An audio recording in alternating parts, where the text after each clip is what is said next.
नमस्कार, मैं उदय आई24 के खास कार्यक्रम सोशल मीडिया स्पेशल बुलेटिन में आपका स्वागत है। बुलेटिन की शुरुआत करें उससे पहले एक नजर डालते हैं आज की बड़ी खबरों पर। तो ट्रंप की जिद ने कराया अमेरिका में सबसे लंबा शटडाउन। अमेरिका के केंटकी में कार्गो प्लेन क्रैश हुआ है, 7 की मौत हुई है। भारतीय मूल के जोहरान ममतानी बने न्यूयॉर्क के नए मेयर। टीम इंडिया के शेरनियों की पीएम मोदी से आज भेंट मुलाकात होगी। फिल्म बॉर्डर 2 का नया पोस्टर जारी हुआ है। तो इन्हीं तमाम बड़ी खबरों पर चर्चा करेंगे और सबसे पहले रुक करेंगे आज की बड़ी खबर पर। तो पहली खबर है आज की, जहां आपको बता दें कि अमेरिका में राष्ट्रपति डोनाल्ड ट्रंप के चलते एक सबसे लंबा शटडाउन जो है वो अमेरिका में देखने को मिला है। तो 1 अक्टूबर से शुरू हुए सरकारी शटडाउन का आज 36वां दिन है। यह अमेरिका के इतिहास का सबसे लंबा शटडाउन है। इससे पहले राष्ट्रपति ट्रंप के पहले कार्यकाल के दौरान 2018 में 35 दिनों तक सरकारी कामकाज ठप रहा था। ट्रंप हेल्थ केयर प्रोग्राम की सब्सिडी बढ़ाने को तैयार नहीं है। इस वजह से अमेरिकी संसद के ऊपरी सदन सीनेट में फंडिंग बिल पास नहीं हो पा रहा है। इस बिल पर अब तक 14 बार वोटिंग हो चुकी है, लेकिन हर बार बहुमत के लिए जरूरी 60 वोट नहीं मिल पाए। शटडाउन से अर्थव्यवस्था को भारी नुकसान हो रहा है। कांग्रेसनल बजट ऑफिस यानी कि सीबीओ के मुताबिक अब तक 11 अरब डॉलर यानी कि करीब 1 लाख करोड़ का नुकसान हो चुका है। अगर शटडाउन जल्द खत्म नहीं हुआ तो देश की जीडीपी में चौथी तिमाही में 1% से 2% तक की गिरावट आ सकती है। वहीं वॉशिंगटन स्थित बाई पार्टीसन पॉलिसी सेंटर के मुताबिक अब तक 6.7 लाख सरकारी कर्मचारी छुट्टी पर भेजे जा चुके हैं, जबकि 7.3 लाख कर्मचारी बिना सैलरी के काम कर रहे हैं। इस तरह लगभग 14 लाख लोग कर्ज लेकर अपना घर चला रहे हैं। वहीं सीबीओ के मुताबिक जबरदस्ती छुट्टी पर भेजे गए कर्मचारी की करीब 400 मिलियन डॉलर यानी कि 3,300 करोड़ रुपए प्रतिदिन सैलरी का नुकसान हो रहा है। सीबीओ के डायरेक्टर फिलिप स्वैगल ने कहा कि शटडाउन के कारण सरकारी खर्च में देरी हो रही है और इसका अर्थव्यवस्था पर नकारात्मक असर भी पड़ रहा है। यह असर कुछ हद तक खत्म हो जाएगा, लेकिन पूरी तरह नहीं।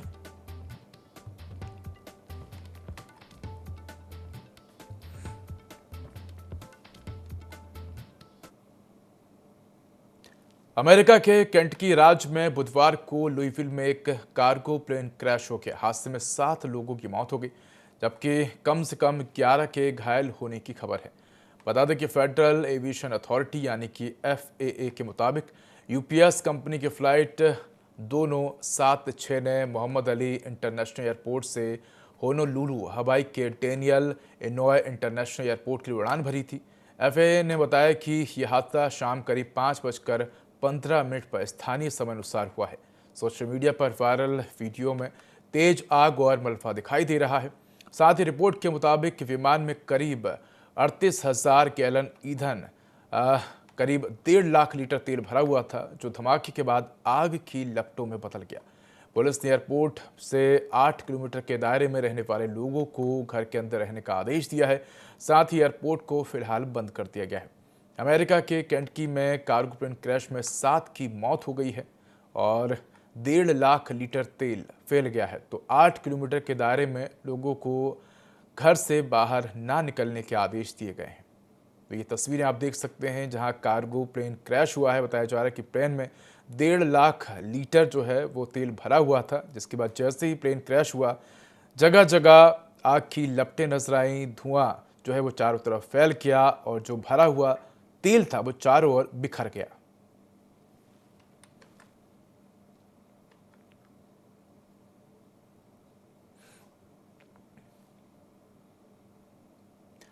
भारतीय मूल के डेमोक्रेट पार्टी के उम्मीदवार जोहरान ममतानी ने अमेरिका शहर न्यूयॉर्क के मेयर का चुनाव जीत लिया है। उन्होंने 50.4% वोट हासिल किए हैं। दूसरे नंबर पर न्यूयॉर्क के पूर्व गवर्नर और निर्दलीय उम्मीदवार एंड्रयू कुओमो रहे। उन्हें 41% यानी कि करीब 8.5 लाख वोट मिले। रिपब्लिकन पार्टी के कार्टिस और सिल्वा 7.1 यानी कि करीब 1.45 लाख वोटों के साथ तीसरे नंबर पर है। ममदानी फिल्म डायरेक्टर मीरा नायक के बेटे हैं। वे पिछले 100 सालों में न्यूयॉर्क के सबसे युवा, पहले भारतवंशी और पहले मुस्लिम मेयर होंगे।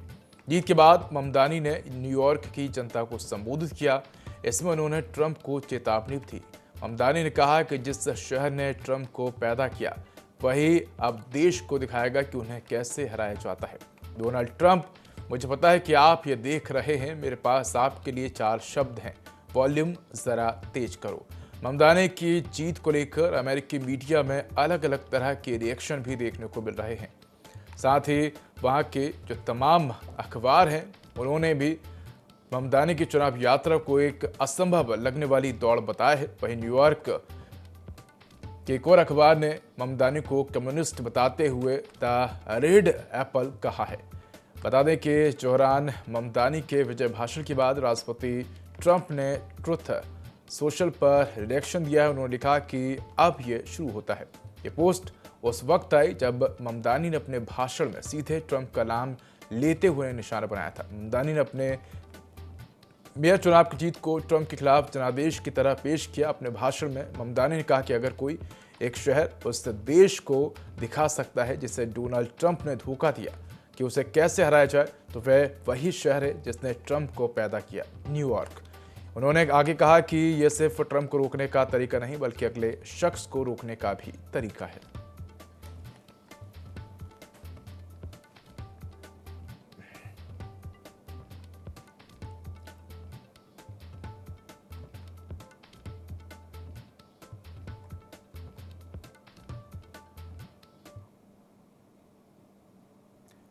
मुख्यमंत्री डॉक्टर मोहन यादव ने गुरु नानक जयंती के अवसर पर प्रदेशवासियों को हार्दिक बधाई दी। मुख्यमंत्री अरेरा कॉलोनी स्थित गुरुद्वारे पहुंचे और गुरु नानक देव के चित्र पर पुष्प अर्पित कर अरदास में शामिल हुए। उन्होंने कहा कि गुरु नानक देव जी का संदेश सेवा, अनुशासन और समरसता आज भी विश्व के लिए प्रेरणा स्रोत है।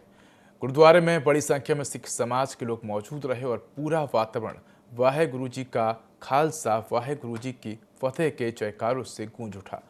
मुख्यमंत्री ने गुरु नानक देव जी के 556वें प्रकाश पर्व पर उन्हें विनम्र श्रद्धांजलि अर्पित की। गुरु नानक जयंती के अवसर पर अरेरा कॉलोनी गुरुद्वारे में मैं आकर हमारे गुरु नानक देव जी का 556वें प्रकाश पर्व की बधाई देने भी आया हूँ। गुरु नानक जी महाराज ने अपने सेवा, जप कीर्तन और सामाजिक समरसता के लिए जो काम किया और पूरे देश और दुनिया के अंदर एक सतनाम जिस प्रकार से उनने अपनी मार्ग दिखाया, मुगलों के, अंग्रेजों के, अफगानियों के उस आतंक के दौर में भी उन्होंने सच्चे अर्थ में हिंदू धर्म के साथ पूरे समाज का जो मान बढ़ाया, मैं विनम्र स्मरण भी करता हूं। और वो तो साक्षात ईश्वर के समान है। वो हम सब पे कृपा करे, उनके मार्ग में पूरा देश और प्रदेश उनको स्मरण भी करता और उनसे प्रेरणा पाता है। मेरी मध्य प्रदेश सरकार की ओर से प्रकाश पर्व की आप सबके माध्यम से प्रदेशवासियों को, देशवासियों को बहुत बहुत बधाई। एक घोषणा और मैंने की है, गुरु तेग बहादुर जी का भी यह 350वां जयंती वर्ष मन रहा है। मध्य प्रदेश सरकार भी इसको धूमधाम से समाज के बताए मार्ग अनुसार मना। सनी देओल की पोस्टर के बाद अब फिल्म बॉर्डर 2 का एक और पोस्टर सामने आया। बुधवार को फिल्म के मेकर्स टी सीरीज और जेपी फिल्म्स ने वरुण धवन का पहला लुक रिलीज किया है। इसमें उनका एक बिल्कुल अलग और दमदार अंदाज देखने को मिल रहा है। पोस्टर में वरुण एक इंडियन सोल्जर के रूप में नजर आ रहे हैं। वे आर्मी यूनिफॉर्म में बंदूक पकड़े हुए दिखाई दे रहे हैं। उनके चेहरे पर अग्रेशन और जज्बा साफ दिखाई देता है। ये लुक उनके किरदार की बहादुरी और जोश को दिखाता है। इससे पहले स्वतंत्रता दिवस के मौके पर मेकर्स ने फिल्म का पहला पोस्टर रिलीज किया था। पोस्टर में सनी देओल को उनके सबसे आइकॉनिक और युद्ध सीखे अवतार में देखा गया। सेना की वर्दी में सनी अपने हाथ में बाजूका लिए नजर आए थे और उनके चेहरे पर देशभक्ति और जिम्मेदारी का भाव भी दिखा। पोस्टर में सनी की पहली फिल्म बॉर्डर की याद दिलाई थी। फिल्म के रिलीज की तारीख शुरू में 22 जनवरी 2026 बताई गई थी, लेकिन अब यह सामने आया है कि बॉर्डर 2 अगले साल रिपब्लिक डे यानी कि वीकेंड पर 23 जनवरी 2026 को सिनेमाघरों में रिलीज होगी।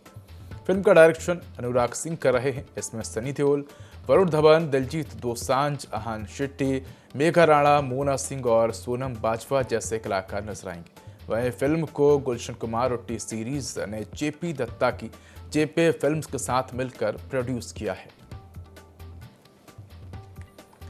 तो बता दें कि अब बॉर्डर के बाद बॉर्डर 2 की जो तैयारी है वो शुरू हो गई है और अगले साल 2026 में बॉर्डर 2 फिल्म रिलीज होगी। बता दें कि इस फिल्म में सनी देओल के साथ ही वरुण धवन भी नजर आएंगे और इसी को लेकर आपको बता दें कि टी सीरीज और जेपी फिल्म ने वरुण धवन का पहला लुक भी रिलीज कर दिया है और इसमें उनका एक बिल्कुल अलग और दमदार अंदाज देखने को मिल रहा है। तो पोस्टर में वरुण एक इंडियन सोल्जर के रूप में नजर आ रहे हैं। इससे पहले आपको बता दें कि टी सीरीज और जेपी फिल्म ने सनी देओल का पोस्टर भी रिलीज किया था और अब वरुण धवन का पोस्टर रिलीज किया है।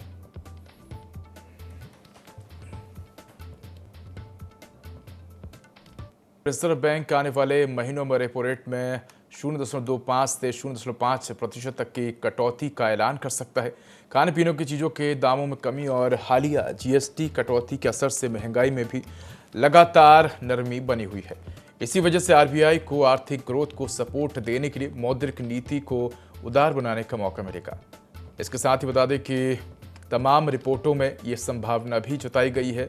रिपोर्ट में कहा गया है कि टैरिफ और ट्रेड से जुड़ी चुनौतियों के बावजूद घटती महंगाई आर्थिक गतिविधियों की रफ्तार यानी कि ग्रोथ को बढ़ाने के लिए दरों में कटौती की गुंजाइश बना रही है। खाने पीने की चीज़ों की कीमतें घटने से उपभोक्ता मूल्य सूचकांक यानी कि जीपीआई आधारित रिटेल महंगाई दर सितंबर में घटकर 1.54% पर आ गई थी। रिजर्व बैंक ऑफ इंडिया यानी कि आरबीआई जिस रेट पर बैंकों को लोन देता है उसे रेपो रेट कहते हैं। जब आरबीआई रेपो रेट घटाता है तो बैंकों को सस्ता कर्ज मिलता है और वो इस फायदों को ग्राहकों तक पहुंचाते हैं, यानी कि आने वाले दिनों में होम और ऑटो जैसे लोन 0.50% तक सस्ते हो सकते हैं। संभावित कटौती के बाद 20 साल के 20 लाख के लोन पर ईएमआई 617 रुपए तक घट जाएगी। इसी तरह 30 लाख के लोन पर ईएमआई 925 रुपए तक घट जाएगी। नए और मौजूदा ग्राहक को दोनों को इसका फायदा मिलेगा। 20 साल में करीब 1,48,000 रुपए का फायदा मिलेगा। आरबीआई ने फरवरी में हुई मीटिंग में ब्याज दरों को 6.5% से घटाकर 6.25% कर दिया था। मॉनेटरी पॉलिसी कमेटी की ओर से ये कटौती करीब 5 साल बाद की गई थी। दूसरी बार अप्रैल में हुई मीटिंग में भी ब्याज दर 0.25% घटाई गई। वहीं जून में रेपो रेट को 0.5% घटाकर 5.50% कर दिया था, यानी कि मॉनेटरी पॉलिसी कमेटी ने इस साल ब्याज दरें 1% घटाई है। ब्याज दर में 0.50% की कटौती हो सकती है। तो एक बार फिर से रेपो रेट घट सकता है। रेपो रेट घटने से जो ईएमआई है उसमें भी कमी देखने को मिलेगी, यानी कि आप 20 साल के लोन पर लाखों रुपए सेव कर पाएंगे।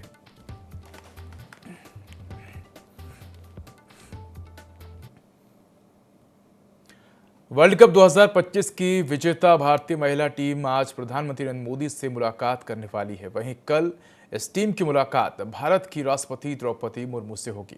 बता दें कि भारतीय टीम ने वर्ल्ड कप फाइनल में साउथ अफ्रीका को 52 रनों से मात दी थी। वर्ल्ड कप जीतने के बाद भारतीय महिला क्रिकेट टीम आज बुधवार को प्रधानमंत्री नरेंद्र मोदी से मुलाकात करेगी और टीम का रवाना होने का समय शाम 4:10 तय किया गया है, जबकि प्रधानमंत्री का आगमन और बैठक का आरंभ शाम 6 बजे होगा। वहीं सूत्रों के अनुसार महिला टीम कल राष्ट्रपति द्रौपदी मुर्मू से भी मुलाकात कर सकती है। हालांकि इस मुलाकात का भी जो समय है वो उसकी पुष्टि नहीं हुई है। वहीं भारतीय टीम ने रविवार यानी कि 2 नवंबर को नवी मुंबई के डीवाई पाटिल स्पोर्ट्स एकेडमी में हुए आईसीसी महिला क्रिकेट वर्ल्ड कप 2025 के फाइनल में साउथ अफ्रीका को 52 रनों से हराकर खिताब अपने नाम किया था। भारतीय महिला टीम ने पहली बार वर्ल्ड कप का खिताब जीता था। माना जा रहा है कि पीएम मोदी इस दौरान महिला टीम की खिलाड़ियों से बातचीत करेंगे और उनके अनुभव भी सुनेंगे। प्रधानमंत्री के साथ ये मुलाकात महिला खिलाड़ियों के लिए एक यादगार पल होगा। वहीं पीएम मोदी ने महिला टीम की जीत पर एक पोस्ट भी किया था। पीएम मोदी ने महिला टीम की ऐतिहासिक जीत के बाद अपने एक्स अकाउंट पर पोस्ट कर लिखा था। पीएम मोदी ने लिखा था कि आईसीसी महिला क्रिकेट वर्ल्ड कप 2025 के फाइनल में भारतीय टीम की शानदार जीत हुई। खिलाड़ियों ने पूरे टूर्नामेंट में बेहतरीन स्किल, आत्मविश्वास और टीम वर्क दिखाया। यह ऐतिहासिक जीत भविष्य की चैंपियंस को इस खेल को अपनाने और देश का नाम रोशन करने के लिए प्रेरित करेगी। टीम इंडिया को ढेरों बधाइयां। तो भारतीय महिला टीम को खिताब जीतने के बाद आईसीसी यानी कि अंतर्राष्ट्रीय क्रिकेट परिषद से प्राइज मनी के तौर पर $4.48 मिलियन यानी कि लगभग 40 करोड़ रुपए मिले। ये राशि साल 2022 के वर्ल्ड कप में चैंपियन बनने वाली ऑस्ट्रेलिया टीम को मिली राशि $1.32 मिलियन से 239% ज्यादा थी।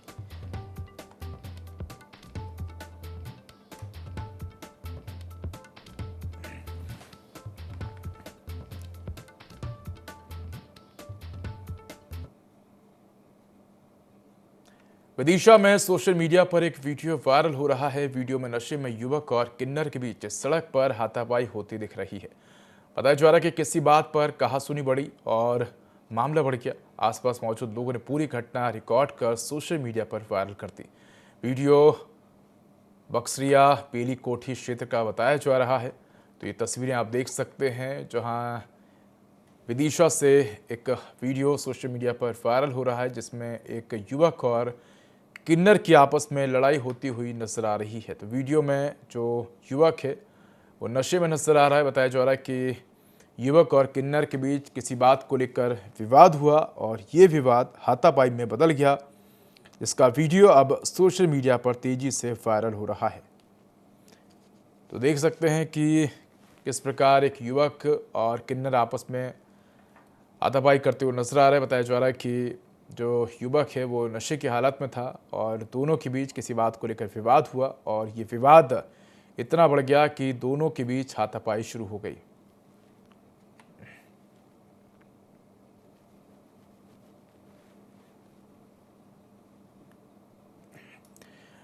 तो ये तस्वीरें सोशल मीडिया पर जमकर वायरल हो रही हैं, जिसमें एक युवक शराब के नशे में है और एक किन्नर से लड़ता हुआ नजर आ रहा है।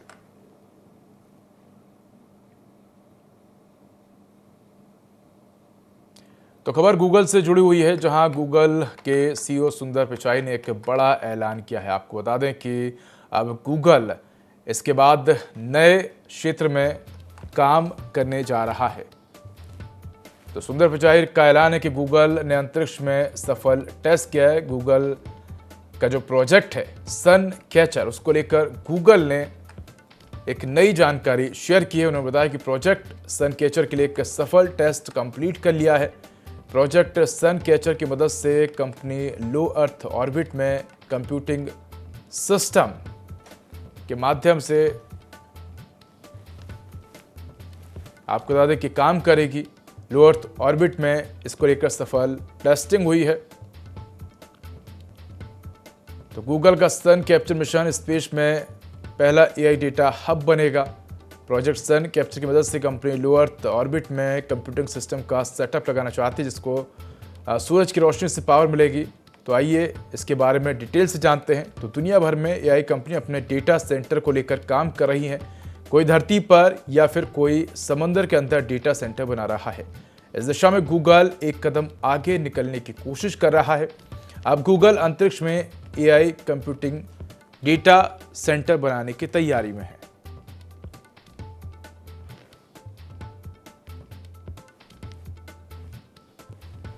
तो बता दें कि तमाम जो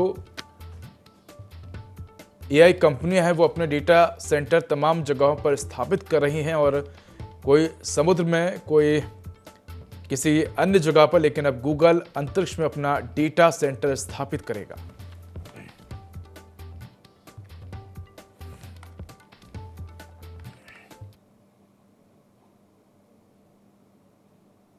दो नवंबर को विमेंस वनडे वर्ल्ड कप जीतने के बाद भारतीय महिला टीम के कप्तान हरमनप्रीत कौर और उप कप्तान स्मृति मंधाना ने वर्ल्ड कप ट्रॉफी का टैटू बनवाया है।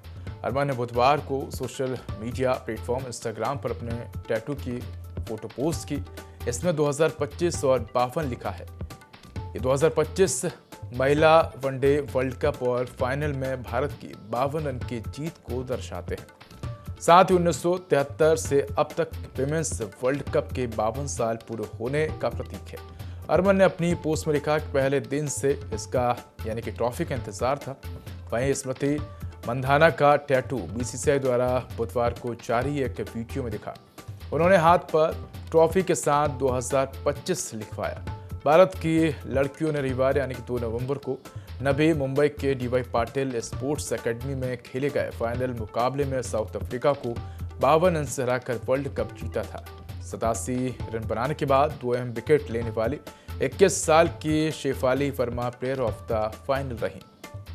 वहीं डीवाई पाटिल स्टेडियम में साउथ अफ्रीका ने बॉलिंग चुनी। भारत ने 7 विकेट खोकर 298 रन बनाए। शेफाली ने 87, दीप्ति शर्मा ने 58, स्मृति मंधाना ने 45 और ऋचा घोष ने 34 रन की पारी खेली। साउथ अफ्रीका से आया बोंगा खाका ने 3 विकेट लिए। बड़े टारगेट के सामने साउथ अफ्रीका टीम 240 रन बनाकर ऑल आउट हो गई। कप्तान लोरा बोल्टवाट ने 101 रन बनाए और लेकिन टीम को जीत दिलाने से पहले ही वो आउट हो गई। भारत से part time off spinner Shafali Verma ने 2 विकेट लेकर मैच पलटा। वहीं दीप्ति शर्मा ने 5 विकेट लेकर टीम को जीत दिला दी। Deepti player of the tournament चुनी गई।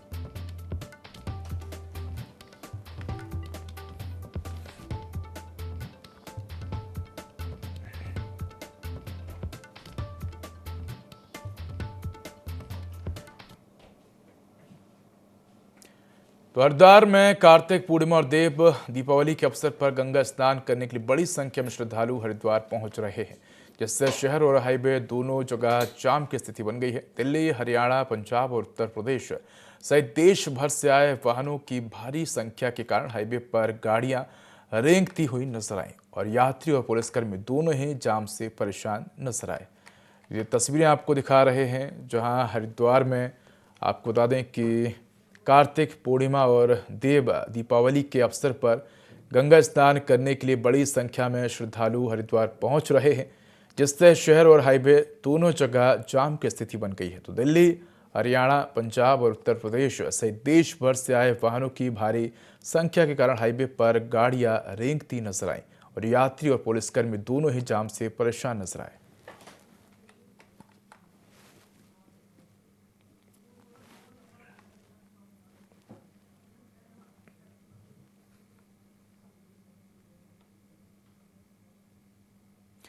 तो खबर इंदौर से है, जहां इंदौर में 2 गुटों के बीच मारपीट हुई है। दोनों लोगों ने एक दूसरे पर डंडों से हमला किया है। तो मारपीट का वीडियो सोशल मीडिया पर जमकर वायरल हो रहा है। पुलिस ने वीडियो के आधार पर बदमाशों पर कार्रवाई की है और बता दें कि पूरा ही मामला जो तस्वीरें हैं वो द्वारकापुरी थाना क्षेत्र की है। हालांकि मारपीट के पीछे क्या कुछ कारण है, ये जाँच का विषय है। अब जब ये मारपीट का वीडियो सामने आया है तो पुलिस इस वीडियो के आधार पर जांच भी शुरू कर रही है, लेकिन बताया जा रहा है कि 2 पक्षों में जमकर मारपीट हुई है और दोनों ही तरफ से जमकर लाठी डंडे चले हैं। तो इस मारपीट की घटना के बाद जो स्थानीय लोग हैं उनमें भी कहीं ना कहीं भय का माहौल देखने को मिला है, क्योंकि शहर में इस तरह की जो घटनाएं हैं बढ़ने से लोगों में भी चिंता बढ़ गई है।